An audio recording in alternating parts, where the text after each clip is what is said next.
Introverted sales strategies. Honestly, it's to not have to have a sales conversation.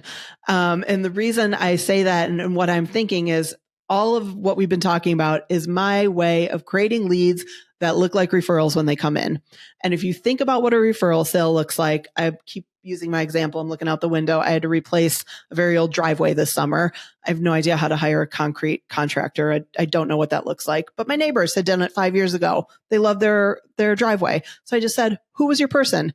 They raved about them. So I called them up and they would have had to screw up really badly in those conversations for me to not hire them. No desire to call 10 different concrete contractors, right? So that's what a referral lead looks like. At the moment I met that person, they had to screw up in the sales process.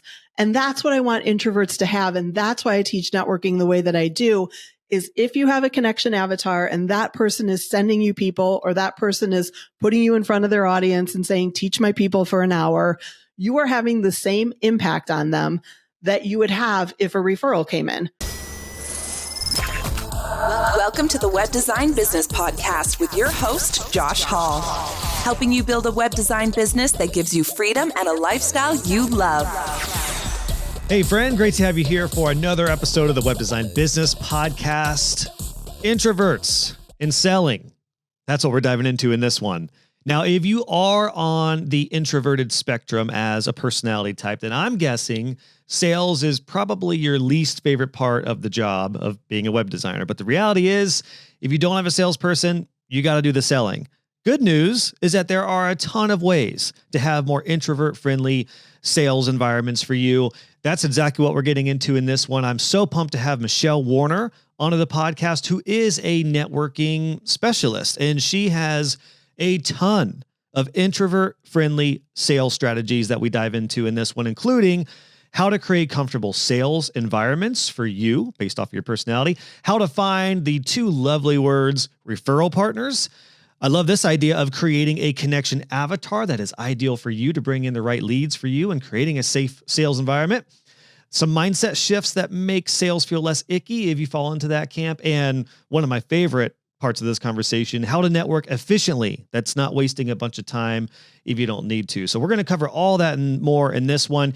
You can find more about Michelle at her website, themichellewarner.com. She's got some free resources and a course for networking. Both of those will be linked over at the show notes for this episode, which are going to be at joshhall.co/355. So head there for more. And before we dive in, one thing that can help make sales easier is having the confidence of your system, from onboarding to project management to actually building the website and handling the project, offboarding. If those things are aspects of your business that you do not have control of, I would love to help you out with that. That is exactly what my web design business course is for. It covers absolutely everything: contracts, invoicing, proposals, onboarding, project management, revisions, offboarding. The entire client experience is what is covered in my signature flagship course, my web design business course. And it is available now inside of my community, Web Designer Pro. You can get access to it at any tier when you join Web Designer Pro. But if you just want to go through the course, we now have the courses tier option. So you can get access to my business course and my entire suite of courses currently for just $49 a month.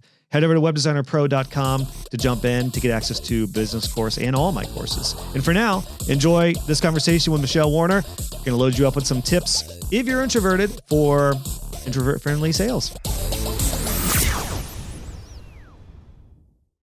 Michelle, welcome in. So excited to dive into introversion in sales and networking. I think notoriously those three things are at war with each other, or at least people think they're at war with each other. But I'm hoping that you can share some optimism and light in saying that it is all possible, even with introverted tendencies. Listen, I'm the biggest introvert there is. I live in a tiny town. I am the first one to hide in the bathroom at any kind of networking event, and I have figured this out. So yeah, it's possible. What's the difference between networking and sales, particularly as an introvert, if someone's going to label themselves fully as an introvert? Oh, this is a good one. So here's the deal. I think networking has the worst name ever because when you say networking, you automatically think a couple of things that I think are incorrect. Number one, you think about entering some sort of awkward room, whether it be a digital room or a real room, where you all of a sudden have to be the most charismatic person in the world and try to make friends with everyone in that room. That's wrong. I'll talk about that in a second. And then the other issue is that you're thinking about trying to meet your actual clients in that moment. You're hoping you're going to run into somebody who's going to turn into business. I'm going to argue that's also wrong based on everything that we know about networking science. And for a lot of very weird reasons, I've spent a lot of time studying the science of how networks are built. And what I would argue, what you want to be doing with networking, and this will lead to your question about sales, is in networking, you want to be creating a stable group of probably 50 to 80 people that you know who have access to your clients. So the goal of your network first is to understand who should be in it. People need to earn a spot in your network, and it shouldn't just always turn over. You should have a stable group. And I actually say you should have a connection avatar the same way you have a customer avatar. You should know who you are trying to connect with. And the people that you are trying to connect with should have access to your clients. Because then what happens in the sale is that you are getting some sort of very friendly introduction to your clients. And then the sale doesn't have to be you starting from cold every single time with your clients. You're basically using networking to engineer leads that look like referral leads, but you're putting yourself in a position to be proactive about that rather than sitting around thinking, oh my God, I hope a referral comes in magically today to my inbox. Now, you mentioned in the outset there that the immediate visualization of a networking group or a networking meeting or just networking in general is like going to a group of 50 people you don't know, you're sweating, you're nervous, and you got to introduce yourself. But a network, I've really thought about this more over the last recent years, is that a network is just, in my perspective, relationships, and a lot of them can be digital. Like actually, most of my network is digital now. Most of my network I've never met in person nowadays. Yeah. Can you speak to that idea that networking is not just going to a networking group? Or would you agree with that basically? Yeah, I think if you end up doing that, that should be the absolute last step in the process. And most of the time you shouldn't do it, because what you should do is start with who should be in my network. Again, like you have a limited number of spots in your network. Your network is not everybody who follows you on LinkedIn. Your network is we can get into the science more, but again, it's probably going to be like 50 to 80 people tops. Maybe only 20 people will change your business dramatically. And the first thing you want to say is, who should those people be? Who do I want to meet? And then you go and find ways to create one-on-one relationships with people who fit that profile. And that's where I say walking into a networking event should be the very last thing you do if you're building a network, because you should only do that if that is the best possible way to meet the people who fit that profile that you've developed. I think this is a great starting point specifically for introverts, or again, people with introverted tendencies, because what I feel like you're getting at is that it just makes sales easier and more comfortable when you have people you know and they know and like and trust you, and they can introduce you. And it's way easier than cold calling or going to a networking group of 50 or 100 people and saying, hi, I'm Josh, I do web design. So I love this idea because I do feel like creating a network or a series of relationships is the easiest way as an introvert to sell. I would love to dive into this idea of almost like a capped network. I do like this frame because I feel like it makes sense that you're going to have it. And I would imagine there's probably layers to this or levels to this where you have like a core group. I know oddly enough, in my networking group, we had core groups, which was basically, they were referral partners. So for me, I had an SEO guy, I had a videographer, digital marketing person, a few other people who were kind of adjacent to me, and they were my best referral partners. But with this idea of 50 to 80, can we dig into that? What would be like the levels of your network, basically? Yeah, so let's go all the way back to the base research. Robin Dunbar, an anthropologist in the UK, discovered that through all of not only humans, but also animals, 150 is the max number of what he called stable relationships that you can maintain. And so if you have 150 relationships that can be in your life, and when I say stable relationships, the way I've taken that is you kind of remember their name, you know some basics of what's going on in their life. So you can only have 150 of those. That's actually not that many because that includes your family, your friends, your grocer, like your dog trainer, like anybody who is at all important to you. So what I do with clients and the way I explain it is if we start with 150, then we have to start peeling off all of those personal layers and you end up with, maybe like 50 to 80 in business. But again, I've seen businesses dramatically change by having 10. And then you're right. There are layers. There's some other network research that shows you have what's called strong ties and weak ties. Your strong ties are those ties who are closest to you. Most people out of that 150 have max like 5 to 10 of these. This is your spouse, your partner, your work wife or husband, whatever we want to call it, like the people who know what you're up to 90% of the time. Those are the people closest to you. Then everybody else are your weak ties. And those weak ties, I think of, to your point, as Russian nesting dolls. There are like layers of them. Some of the weak ties are at that closest layer and they're almost strong ties. And some are out on like the periphery of your universe, if you will. And then there are people in between. But where we screw this up is those weak ties, we're not intentional about them. And that's why I harp on, let's find the right 50 to 80 people. Because since the strong ties are so close to you, they're not going anywhere. They're always going to be there. But we don't prioritize the weak ties when we don't know they exist. So what happens to those, those outer nesting dolls, those outer rings, is people float in and out. And they don't have a permanent intentional spot in your network. It just happens to be the people you've talked to in the last 6 months. And maybe they're the right people and maybe they're not. But when you can think through, like, what is my connection avatar? Who should be in my network? Then you can purposely go find people who meet that profile and make them a weak tie of yours. You don't need to announce this to them. You don't need to tell them, congratulations, you're my weak tie now. You're on level 5. Welcome in. But you actually do probably want to write them on a spreadsheet and say, these people are my weak ties. They are the ones who I am going to prioritize as maintaining a relationship with. Doesn't mean you have to talk to them daily. You don't have to be their best friend, but you're not going to hope to run into them at the grocery store and hope you get lucky that they introduce you and remember someone could use your business. You're going to recognize that they are someone who can continually introduce you to people who need your business. Therefore, they are going to be important and you are going to remember that they exist. I'm fascinated by this. This is maybe the most difficult conversation so far on the podcast because I have like 9 different paths I want to dive into. There's a lot of them once you start knowing this exists. Yeah. And I just want to say, I don't want to derail us because I really want to dig into how to find these referral partners and network and everything. But I will say this is something I took seriously a couple years ago. I thought about my immediate closest network and my referral partners myself. One thing I started doing, just to give a practical tip that some people may consider, especially for those 10, 15, 20 folks, is I started just doing an annual personal video at around New Year or like before Christmas. I have a list. I have a spreadsheet of like my top like 20 to 25 people who I interact with or want to maintain really stronger relationships with. And for the past couple of years, I've sent a little Loom video that's 2-3 minutes just saying, hey, I really just appreciate you. I appreciate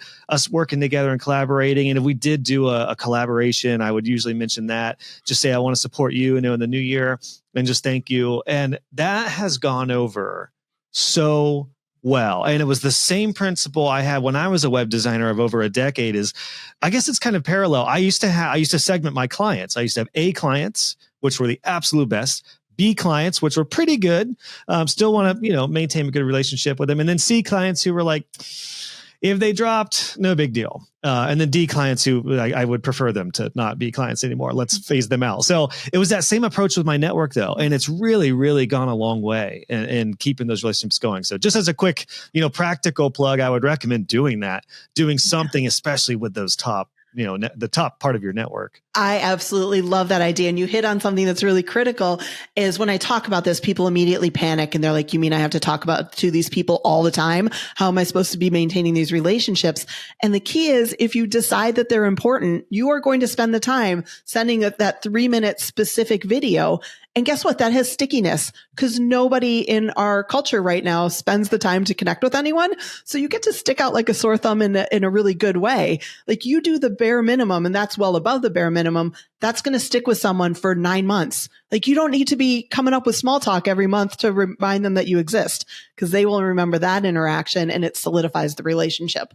Perfect example. It's almost like we teed that up, which we didn't, but yeah, perfect example. And that's such a good point too, because even with friendships, I think people realize as you get older, family, like we're just like I have 3 kids under 6. We're just freaking busy, business to run. I'm just not talking to people all the time. It's not like in high school you have a best friend and you text every day. I feel like it's very rare that anyone has time for that type of relationship. But a lot of this stuff is like every couple months or maybe once every 6 months. It's kind of a joke. Yeah. Like I do have a friend of mine. We used to be in a band together. We just saw them over the weekend and we saw them twice in 2 weeks. And I was like, that's probably the first time in like 3 years that we saw them twice in 2 weeks. That's just not common, but you can still have a close relationship if it's intentional, I feel like. So all that to say, like, yeah, it's not something by having a core group or a core network, it doesn't mean that it's going to be a daily Slack thread or text or call or something. No, and it becomes so much more manageable because it's not that many people you need to account for.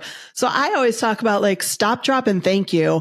And I say that because I have this ridiculous dog that needs like 3 hours of walks a day. So I remember things because I get bored on these walks and something will remind me of something and I'll remember someone and I will make myself a quick voice note like, oh, I remembered this random moment that we shared 2 years ago or this random project we did.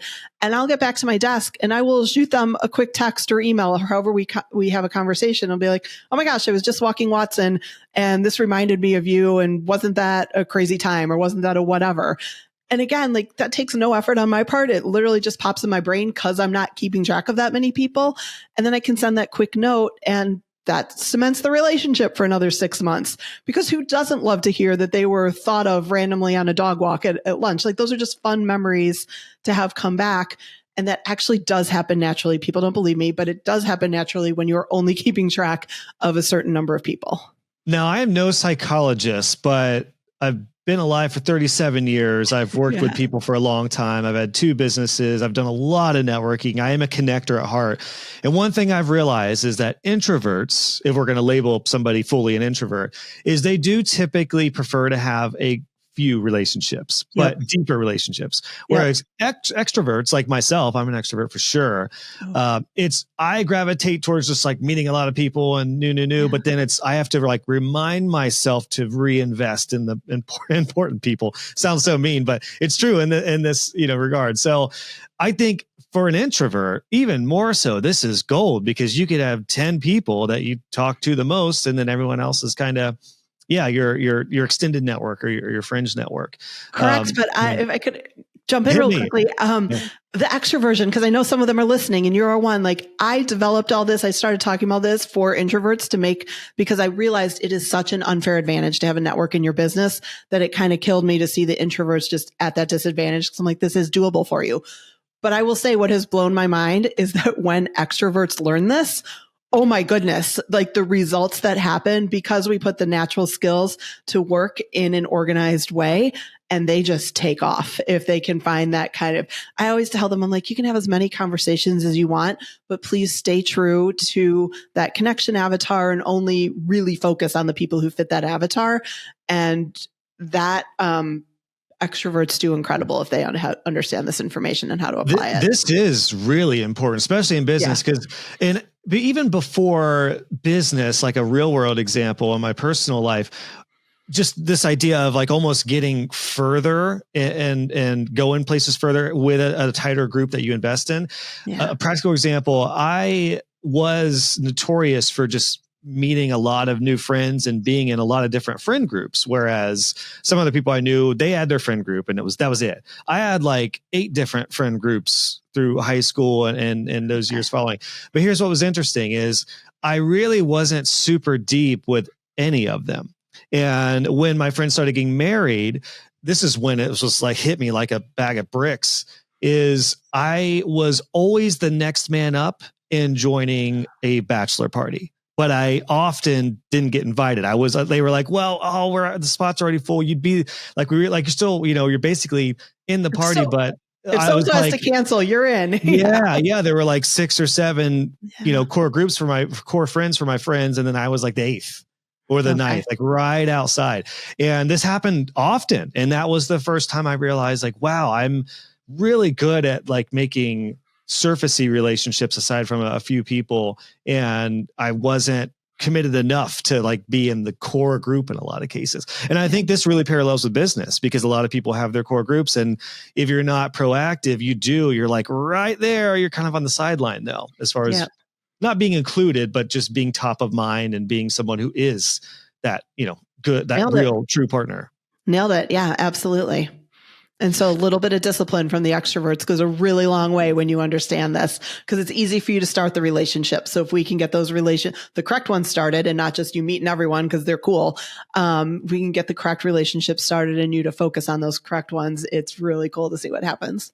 So let's dive into these relationships. I would imagine this would be easier if you knew your exact customer avatar. Like for me in my business now, I know my avatar very well as far as my customers. They're web design freelancers and agency owners. So I could pretty easily look at like who's serving them, who could be my referral partners. I tend to go organically with it. I'm not searching people to like try to connect with them necessarily. But if I were, I would know where to look. As a web designer, most web designers are just serving anyone and everyone. So who would be if you were to coach a web designer, who would you advise for them to start to build this network? Like who would be the people to connect with? Yeah, it's a great question. Number one, I mean, we look at who your clients are, who else are they working with, right?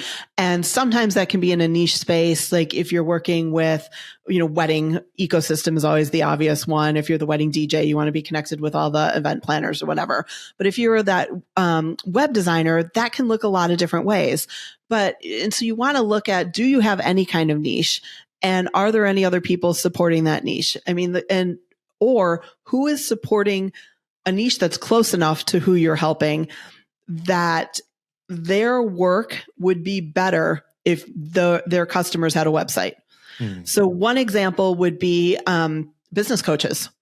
So if you are a web designer who is creating websites for entrepreneurs. One of my top referral partners. Yep. Yeah. These business coaches have new business owners who have a million things on their plate, and the business owners are trying to get them to market and all this. And what is the business owner saying? They're like, I don't have a website yet. Okay. Well, you are going to make the business coaches work go further if you can go in and get those people a website. And so you would be an attractive referral partner there. So you want to be thinking about who else are they working with? Who are they working with right before, right after you, or whose work can you make look better, frankly, by solving another problem? I'll use myself as an example. I do have a networking course about this stuff.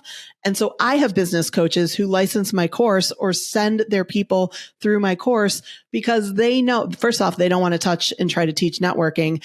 But they know that their people will get way better results from their course if they go through my course, because then they'll have a little bit of a direct to network. They'll have better leads. So you want to be thinking about like, who can you make look good? Because if you can make them look good, they're going to be excited to refer their clients to you. And can we hit on this idea too of like almost direct competition? Because I'm a huge fan of co-opetition. Yeah. I don't know if you've heard that term, but it's just something I absolutely live by and really, really push all the members of my community to think about. Case in point, like I have a fellow web design business coach, Shannon, who I'm going to introduce you, by the way, being a connector. I think you should definitely go on her podcast. And we are very, very similar in the way of being fairly competition to each other. In fact, a lot of our members will go through both of our communities and both of our programs, but we do have differences in our programs. And what we just met last week, so very timely. What we did in this last meeting was we looked at like everything that we're offering now, what we're doing in the future, and then where can I send people to her that's she does that I don't do, and where can she send people to my stuff that she doesn't cover. And we really got even clearer on this last meeting about exactly what I can offer, just like you said.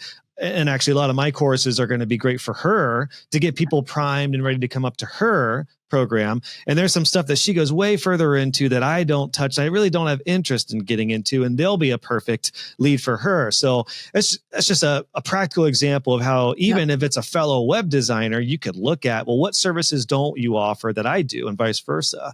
And it could be an incredible referral partner. You don't have to sell because they are getting the clients through the door.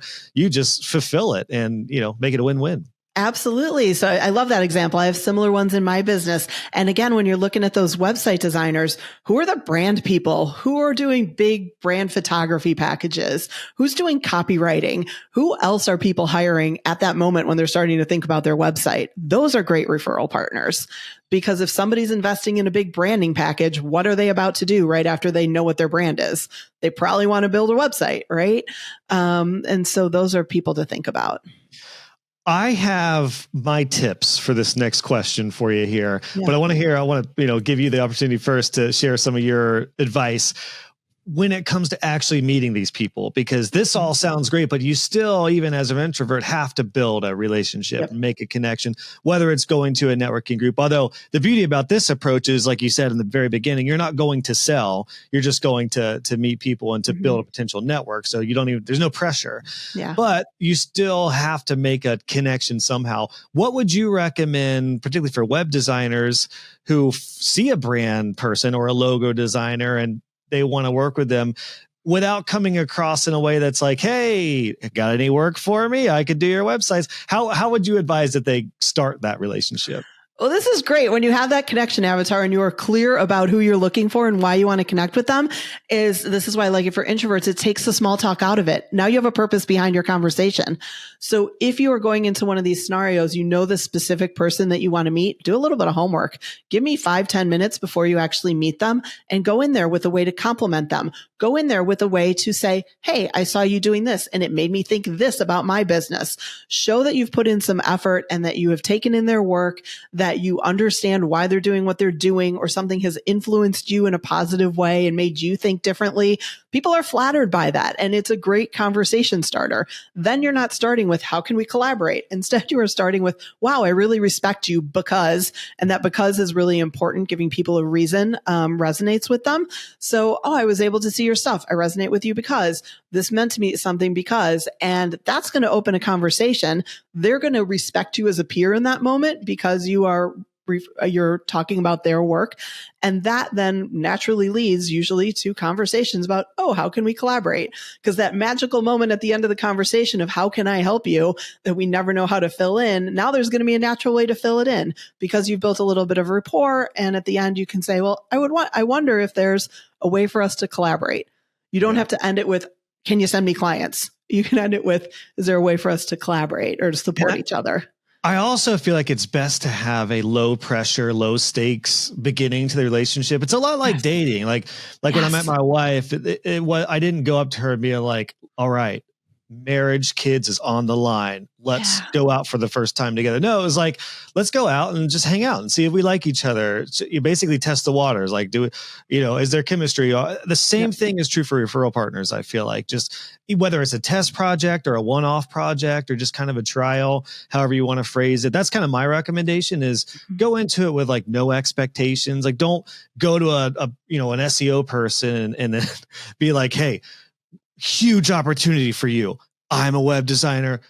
You could grow your business if I was in your corner. And then suddenly it's just like, there's pressure. And then it's kind of icky feeling. It's also uncool. It's like, dude, really, it's like a cold pitch basically. So that's kind of how I feel about that, is to start, low pressure and low stakes. How do you feel about that? Or is there any advice that you would give on that? I 100% agree. I talk about that as the importance of small asks. So we screw up in building a relationship. We overcorrect in one of two ways. Either you never ask for anything and then it's just all this awkward conversation that's going nowhere. And the person is wondering, when is the brick going to fall? Or you ask for too much too soon. Whereas if you think about an actual relationship developing, I love that example of your wife, or I often talk about like toddlers who, if you ask them to do the smallest thing, like, can you please move the sippy cup from one counter to another? Like, they are so proud of themselves and they become so bonded to you by completing a little task for you. People naturally want to help, but we are scared to ask for help, or we ask for too much. Whereas if you can ask for those little things, like you said, like a test project, or can we do a little something, or then you build up, then you naturally get to the bigger asks. The other thing people screw up is they will ask for something that's too hard, and then people will feel bad. So that big question of, can you send me a client? A lot of times it's just the wrong thing to ask because it's too soon. But also, even if somebody really likes you and it's time to ask for that, that is a really hard ask in the moment because the odds that they actually know someone in that moment are pretty low.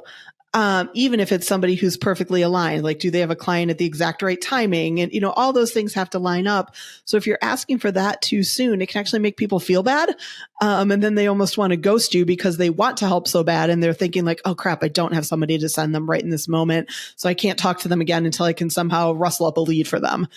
And so you want to think about these small asks. Yeah. Build up to it. There's also no trust yet when you meet somebody. I mean, one thing I did learn in my networking group, which was very similar to BNI, it was kind of an offshoot. So it was a referral group. It was much more than just networking. It was a referral group. But one thing we learned is that we looked for folks who were going to commit for a while, because I'm not going to send my network to somebody's way who I just met once, especially if it's like life insurance or something that they're, it's a long potential relationship with somebody. So, it does take a little bit of trust building before you're likely going to get a good lead, unless it is something small. If it's a business card design or like a one landing page design. But if it is like, if you ask, hey, do you have any clients who need a website? Like, well, that's a huge potential investment. I need to get to know you first. Can you build a really good website? Let me look at your stuff first. So all that to say, I feel like managing expectations on timing in this is important too. 100%. And understanding that building trust actually takes some small asks along the way. So trust is not always built just through endless conversation. It's built through tiny little favors that are done and appropriately asked for. So I feel like we've kind of covered a lot of the tips for, I guess we'll call them, like your 12 disciples, like your immediate 10 to 15 person network that you're going to have core group referral partners, stuff like that. But what about this next phase, the next level behind that? I mean, as a web designer, this is where I think it gets even more tricky, because it would be easier to look for SEOers, graphic designers, digital marketers, business coaches, stuff like that. But who would be the next level out? Are we talking your own clients? Are we talking friends and family? Who's the next level? Who's like the 20 to 50? Yeah, the 20 to 50. Well, if you start to get into the 20 to 50, it's likely your business is starting to grow. And so you're looking for, how can I have more visibility? How can I have more scale? Maybe you're starting to build a team or something like that. And so you start getting into a category I call like people who know people, who can start positioning you, making some introductions. Maybe you're doing your first speaking gig, or maybe you're doing your first teaching of some kind. I don't know how your clients expand, or maybe they're starting to think about building an agency. And so you're starting to look at people who can take you to that next step. Who's going to open the next door for you? It starts to be less about referral partners and starts to be more about who can open a next level of door, who's going to be a connector to that person who's really scary, but could push your business to the next level. And so maybe even if you're not changing your business model, you're not trying to grow, trying to bring in higher quality clients, who's going to open the door to, frankly, a better referral partner who's going to bring in clients who pay a bigger bill, right? Who are looking for a bigger project, looking for better quality. That's what that next layer starts to look like, is who can expand the scope of what's possible. This idea of the like 50 to 80, would that include clients? Because I would imagine, especially for a web designer, the beauty is you don't need that many clients typically, especially if you're doing a lot for them to make a nice, healthy multi-six-figure business. But I'm wondering, like, would you have almost a separate list of, because clients can be connectors and can be very useful for your network. That was my whole deal, is I just basically relied on referrals for my entire business growth. But I did learn to be very proactive on that. So would they be considered in this 50 to 80, or would this be separate from clients? Yeah, it's yes or no. I think clients, again, have to earn their right into your network. And so I love how you described you kind of have A, B, C, and D clients. And I would be looking at all of my clients through the lens of, do they fit some sort of profile that shows me they are likely to have referrals for me? If they are, then they would have two identities. In my world, I would separate those in my brain. They're both a client who obviously gets my attention while we're doing the active project, but maybe doesn't have a perfect spot in my network. Or are they a client and a person who's in my network? And those are actually separate identities for me to help me keep help me kind of keep up the discipline of making sure I don't assume every client is going to have referrals for me. I bet if you look back, you could look at profiles of clients and you could build the profile of someone who's likely to refer you to their friends, and somebody who is likely not, either because they're just not in that space or they're just not of that mindset. And vice versa. Yeah. Like easier, like the people I worked with who are paying clients who I really like their service and referred people to them, that kind of bridged the gap to that relationship is suddenly they were more than just a paying client. They were actually, I was a referral partner for them in some ways too. Yeah, I think it's, and the reason I separate that in my brain is I think it's a dangerous habit to get into, to assume your clients are going to refer their friends. And that's something that is really easy to slip into a mindset because it's comfortable and you can just live in that world. And so having that discipline of kind of making them earn their way into, is good to think through that. So they certainly can be, but it's not going to be 100%. We've kind of hit a lot of strategies for this, but I'm kind of curious, I'll just lay it out there. What are introverted sales strategies? Introverted sales strategies. Honestly, it's to not have to have a sales conversation. And the reason I say that and what I'm thinking is all of what we've been talking about is my way of creating leads that look like referrals when they come in. And if you think about what a referral sale looks like, I keep using my example. I'm looking out the window. I had to replace a very old driveway this summer. I have no idea how to hire a concrete contractor. I don't know what that looks like, but my neighbors had done it 5 years ago. They love their driveway. So I just said, who was your person? They raved about them. So I called them up and they would have had to screw up really badly in those conversations for me to not hire them. No desire to call 10 different concrete contractors, right? So that's what a referral lead looks like. At the moment I met that person, they had to screw up in the sales process. And that's what I want introverts to have. And that's why I teach networking the way that I do, is if you have a connection avatar and that person is sending you people, or that person is putting you in front of their audience and saying, teach my people for an hour, you are having the same impact on them that you would have if a referral came in. Because after that interaction, somebody's going to have introduced you that they already trust. So there's what I call a trust transfer is already put on top of you and you're getting the benefit of the doubt. And then you spend time with them and they're like, wow, this person really knows what they're talking about. Now I'm going to have to screw up the sales process. I have just completed 85% of the sale in that initial reaction. And so again, if somebody raises their hand after that and says, I would like to work with you, which happens after you've spent that kind of time with someone, I got to screw it up really bad. Yeah. And that's what I want introverts to be. That's the situation I want you to be in. When we reverse that trend, which is what a lot of what I call traffic marketing does, the mass marketing, when you're on like social media and a lead comes in with no loyalty to you, now you're like trying to climb push a boulder up a mountain. Like you have to do so much work. And that's when it gets weird for introverts. So let's just get rid of that and put more effort into the impact we're having when we meet people and just take it off the plate. That might sound naive, but it's how it works. No, I love this. I totally agree. Yeah. There really is a difference between traffic, leads, in every step of the customer journey. Yeah. Also, the other caveat to that is there's hot and cold on every one of those. There's hot traffic and cold traffic. There's hot leads and cold leads. Yeah. I just steer away from anything cold. I just think it's such a better way to live. Whether you're extra, and I'm extroverted, like I would be fine, but I hate selling when somebody doesn't want it or doesn't need it. And to your point, the driveway thing, like you needed a driveway. You wanted to talk with somebody. Now, if that driveway person said, hey, can you introduce me to your entire neighborhood and let me see if they need a driveway?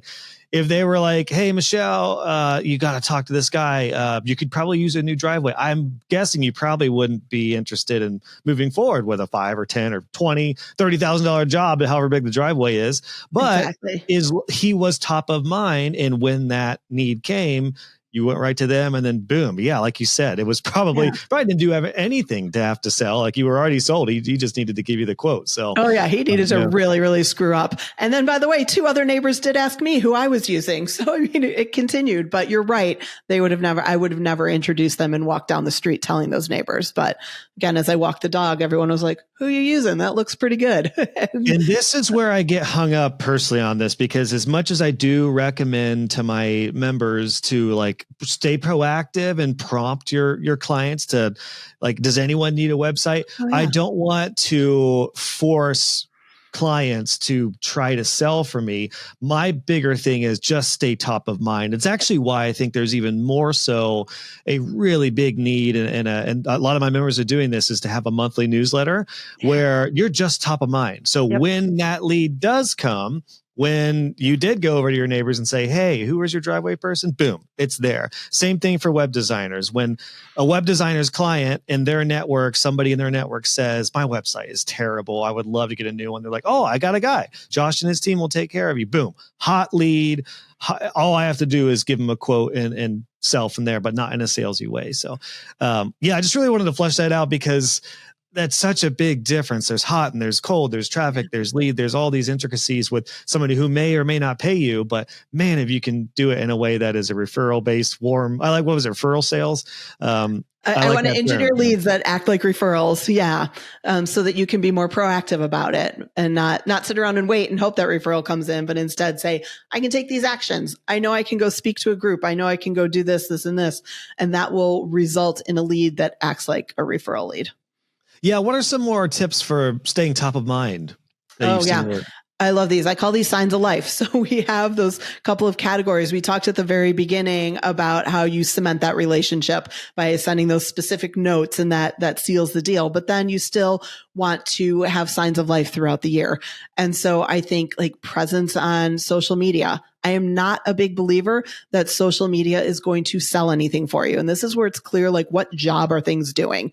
We talk a lot about, you need to be on Instagram or LinkedIn or wherever your people are. And people immediately think that means I'm generating leads from there. And I'm like, no, I haven't posted on social media in years, but I do spend time in DMs, like catching up with people. Or what I should be doing is posting occasionally on LinkedIn so people remember that I exist. I am not asking LinkedIn to produce leads for me. I don't have that expectation of it, but it would be a good recall. Like, I am alive. I'm still here. The newsletter does the same thing. And so thinking about some of maybe those strategies that we tend to think about as mass marketing, but instead, how can they be used as, signs of life? I'm still here. Keep me top of mind, and only have that expectation. So all of a sudden I don't have a content calendar that is making me post 14 times on LinkedIn. I honestly had a client once who was told to post about all the birds they see in their backyard in order to fill up their LinkedIn profile. Like, you don't need to be doing that, but do it enough so that it does the job of reminding people that you exist.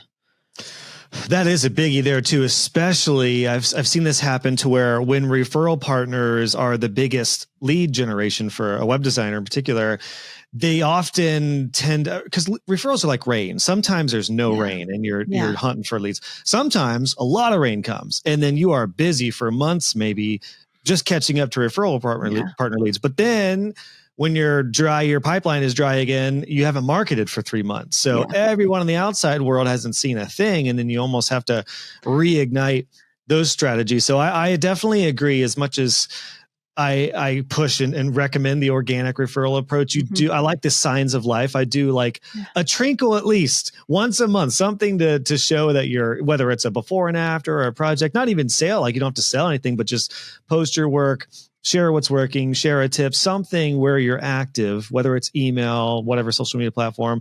Yeah, that sign of life. I'm absolutely going to rip that off. I'll give you credit for sure. Please do, because it gives you that unfair advantage, right? If you put in that work up front to meet people with impact, like again, whether it's a lead or whether it's prioritizing your network, that thing is solidified. So it takes so much pressure off of you when you do get busy in the busy season. Like, you can find the time to slap up one LinkedIn post a month or send out one newsletter a month. You can do that during the busy season. But if all of a sudden you have to send out one a week or two a week or whatever it is, that becomes really, really hard. So again, it's just giving yourself the unfair advantage from the start to like kind of let you get away with murder later on, where you can start doing the bare minimum because things have been solidified. And so then you're just reminding people you exist, and the burden of that is so much less than continually trying to sell yourself to them. So every introvert who thinks about posting on social media immediately goes to, oh my God, I don't want to dance on TikTok and point to offers. Have you heard myself? I always make that. I'm like, well, I'm not going to tell you to dance on TikTok. Yeah. So, and I know that's a cliche now, but it is true. Most introverts are like, oh, I don't want to do videos and post on social media. So what are some good content types or strategies for introverted folk? Well, if you're in the business model where you don't need a ton of leads, honestly, it's hanging out in the DMs. And again, taking that same idea where we talked about to introduce yourself to someone or to catch up with someone, send them something specific in the DMs, like, oh, I saw you talking about this and it meant this to me. And that's where I spend 99% of my social media time, is just reconnecting with people in the DMs. Now, you can't do that at scale, but if you only need to be remembering, a few people, it's completely doable. And then it doesn't have to be this huge content strategy. It is literally just popping in and saying hello to people. And that, again, is doable for introverts because it's deep relationships, right? They can ask how something is going. They have probably remembered what is going on in that person's life, or they can ask some sort of follow-up question. And that is, I find that introverts have a better return spending their time there than trying to produce interesting content for the masses, because they freeze up and it just gets awkward and weird. And on that note, I'm making some notes of this. This is great. Would that be considered signs of life, or would signs of life be more public facing? So even a backup question to that would be, what are the public facing signs of life for an introvert? Yeah, those tend to be public posts, because you just want to remember everyone who maybe you're not connecting with at that moment. You want them to remember you, but then it doesn't have to go viral. Again, it's, what is the job doing? You don't need that profile or that post to introduce you to new people. You just need it to remind the people who are closest to you that you exist. And so guess what? Algorithms are probably going to show that post to those people because of how you're connected, whether it's witty and viral or not. It's probably going to get through the algorithm just because you have interacted enough. And so it can just be an anecdote about life, a catch up on what you're doing. Like the burden of it being brilliant is much lower. It can be average content, and it will still reach the people that it needs to reach, who already respect you. You don't have to convince them of anything with the post. It is literally just a sign of life.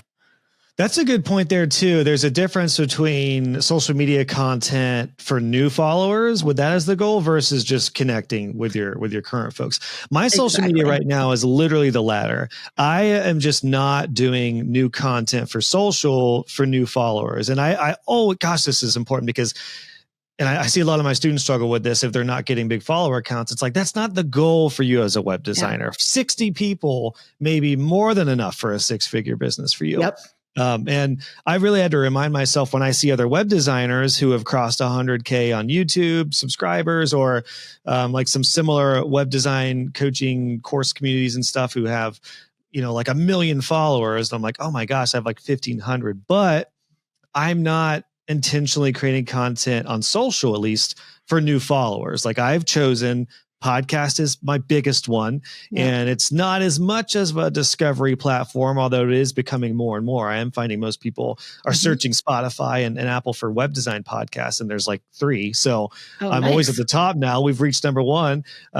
But that's what I've dedicated my outreach to as far as like discovery. But the rest of my social media and even my newsletter, it's basically just connecting with my current, with who's in my sphere. So I think it's an important distinction too for folks who are posting content. Like, don't worry about followers, worry about interaction, engagement, connection. And also, you never know who's going to see a post. And like, I'm not much of a liker on posts. I'm kind of more like, I see a lot of stuff, but you never know who's going to convert just by seeing something too, even if you have 40 people.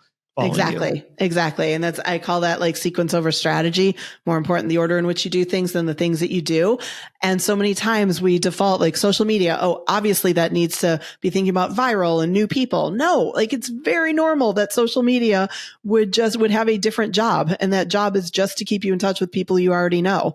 And is such a different game. If you are playing the social media game to gain followers, there's a completely different game than playing it to stay top of mind with people who are already connected with you. I needed to hear this one today. This is half therapy session because I really, everybody does. I really, like, for whatever reason, I've just been like pulled to like create a bunch of new content, but I'm like, eventually I might go that route, like, for even if it's seasonally, but I'm just like, I just have so many other things going on. I have an incredible network. I want to devote more to this podcast.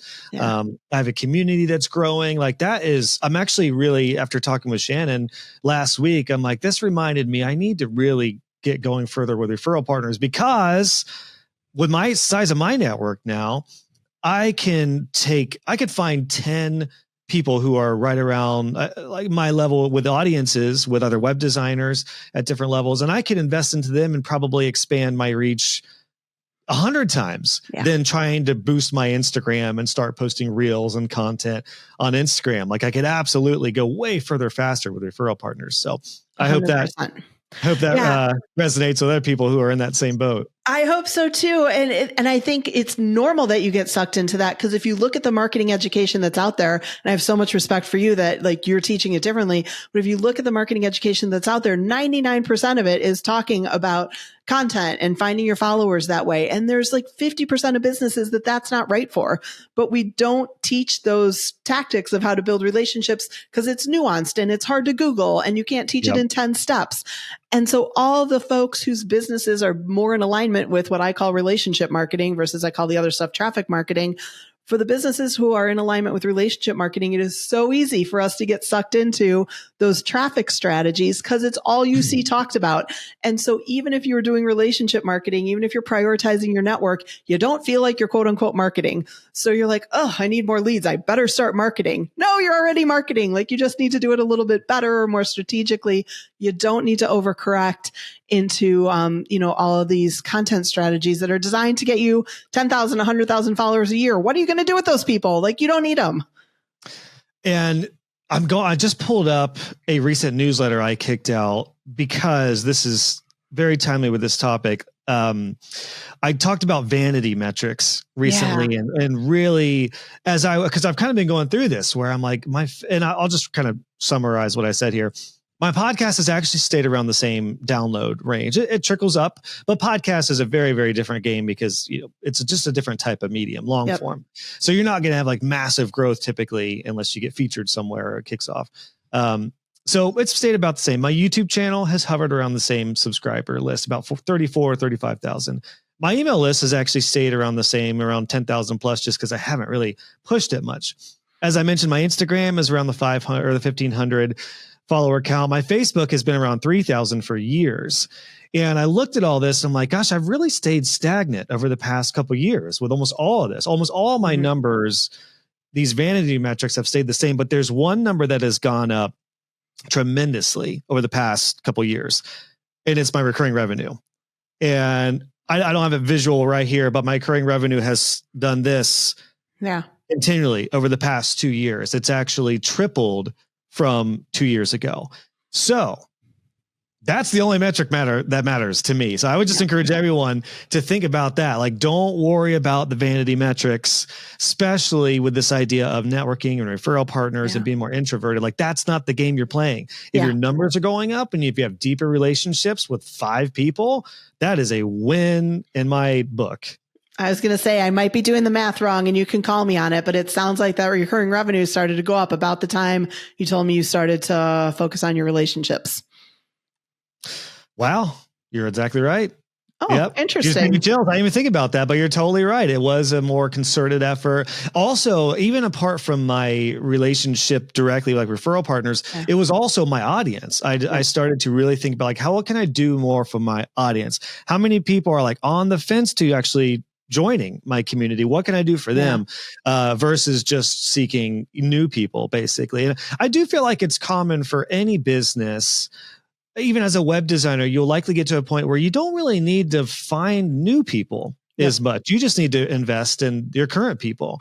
Or if you invest in your referral partner network, that will bring your new people. And then that's oh my gosh, for an introvert, I tell this all the time to introverts. I'm like, what you do in the first couple years of your business with growing your network and any marketing that you do is going to pay off for a long time. And then you can basically stop hunting all the time for, cold outreach stuff. Like you are going to continue to market, but in a way that you have your network built. There's going to be multiplying effects on those relationships that you build. And by the way, as an introvert, you are going to build deep relationships. So you are going to be the hero of all those people because you're going to show up for them. They're not going to forget about you. They're going to prioritize you because you're going to show up for them in such a way that's going to be different from everybody else. And so your multiplying effects can even be more dramatic than average.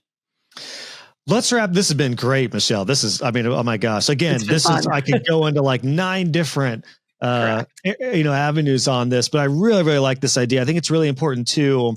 Even this time, I mean, this episode will come out fall here in 2024. So as honestly, I don't think there's a better time to invest in relationships than leading up to the holidays, because some people are going to start to slow down. Most people aren't thinking about new projects in December in particular. So like ending the year with this personal touch and these ideas and these strategies, and then kicking off in the new year, again, staying top of mind and investing in your core relationships. I think it's very timely that we're digging into this. And you said it a little bit ago, people just don't do this anymore. Like, let me ask you, when's the last time somebody sent you a personal video just to say thank you? Oh, it's been a couple of years. And I actually remember it, but can I share a crazy story that I track of this? So I teach, I have a webinar that I teach, and I go and teach it in front of other audiences, and it's talking about all of this. And in that video, I teach them about this thank you note approach of how to thank people in a specific way so they're remembered, blah, blah, blah. And at the end, I say, I'm going to invite you all to connect with me on LinkedIn. But if you connect with me, you have to use the thank you note format, which takes 5 seconds to fill out. And you just need to tell me one thing that you took away from this training. Otherwise, I'm not going to accept your invite. And let me tell you, after those, it'll be, 1,000, 2,000 people on those trainings. I will get a slew of people connecting me on LinkedIn. I am not kidding you. Less than 5% take the time to tell me one thing that they learned on the training.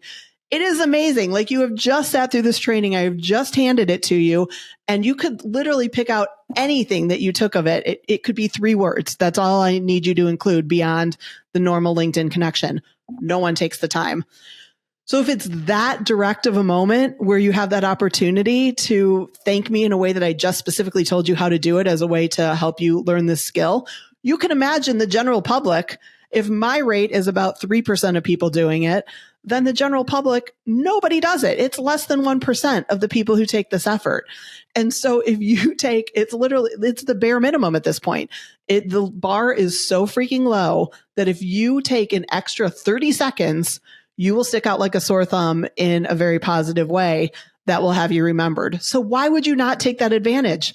This is not something you need to spend a day on. It's 30 seconds. Please, please, please grab that advantage that you get by just, scaling this bar that society has put so freaking low. Can't even be defined how low it is right now. Sorry, that was a little bit of a rant, but it amazes me every time. I'm like, nobody takes this effort. I recently wrote about this, and the title in my newsletter was just called "No One Does This." And I think about that often. And if anyone were to just ask yourself, like, what is just no one else doing? Personal videos, for sure, as a whole, whether it's on a proposal, whether it's on a follow-up, definitely, whether it's just a thank you with no upsell, no nothing, just I really enjoyed working with you. You mean a lot to me, and I really appreciate you. Yeah. No one does that. It's very easy to do. You could do it in bulk. You could take a couple hours and have a half or dozen or 2 dozen little videos to send to people. It will blow their mind. It will rock their world, and no one does it. So I definitely recommend everybody, even like I used to do personal written letters to my A clients every Christmas. No one did that. I was shocked about how many clients told me, I can't believe you actually took the time and mailed it. And so, I would just recommend everyone have a practice and ask yourself, no one does this. Like, what is no one else doing? Those 2 things there, you're good. Like, and what you just said there, like giving somebody something that just almost puts a barrier to, like, here, you're almost filtering out the serious people or the people who are likely going to move forward in some way or connect with you. So exactly. I really like that approach, and just asking yourself, like, no one does this. What's something that no one else is going to do? And it's so odd that it was remembered in dramatic ways then, because it's easy to see it, right? Even if it is in the mess of social media messages that come in or in the mess of email, like, you notice that one that stands out because it is so different. And so it does actually get noticed. And again, as for more introverts, it's like, you can, instead of putting creativity and your energy into marketing, for new people, you could like, well, what can I do for just 20 people? What can I do for them? Get creative. And I'm sure you could think of something that would blow their mind. Get Post-its. I got Post-its with my company name on it, sent them out to my A people, and Yeah. I was amazed at how far a post-it would go, you know? I talk about this often. I think about my friend Jimmy all the time because when I was on his podcast, he sent me this little coaster. No one had sent me a coaster. Yep. In 5 years. I was on his podcast before I started a podcast. And I was like, ooh, I like this approach. Haven't implemented it myself. There's some logistics to this, but he was at a pretty, he wasn't connecting with a whole lot of people. So this was a really good approach for him because I see this coaster and I think about Jimmy and content snare. So whether it's a gift, whether it's something as an introvert, is there anything better for an introvert just to, focus on deeper relationships? I feel like. Exactly. And there's such a win-win there. Yeah. You're going to get multiplying effects. It really is a superpower. I know that can be overused, but it really is. If you're connecting with the right people, you're going to have an impact. Introversion is a superpower. That's for sure. Yeah. And in fact, like you said earlier, as a testament to that, as a self-proclaimed extrovert, if I were to label myself, I have to think more introverted. I have to think about WWID. What would an introvert do here? They'd probably spend time, instead of going to a party and talking to 25 people for 2 minutes, they'd probably go to a party and talk to one person for an hour.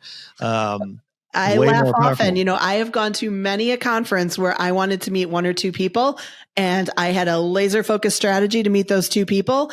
And the rest of the time I was hiding in my hotel room, doing my thing. Cause I don't want to go to all the cocktail hours and all the networking, terrifies me, but I met the two people who were important and we made amazing things happen, over the course of the next few years.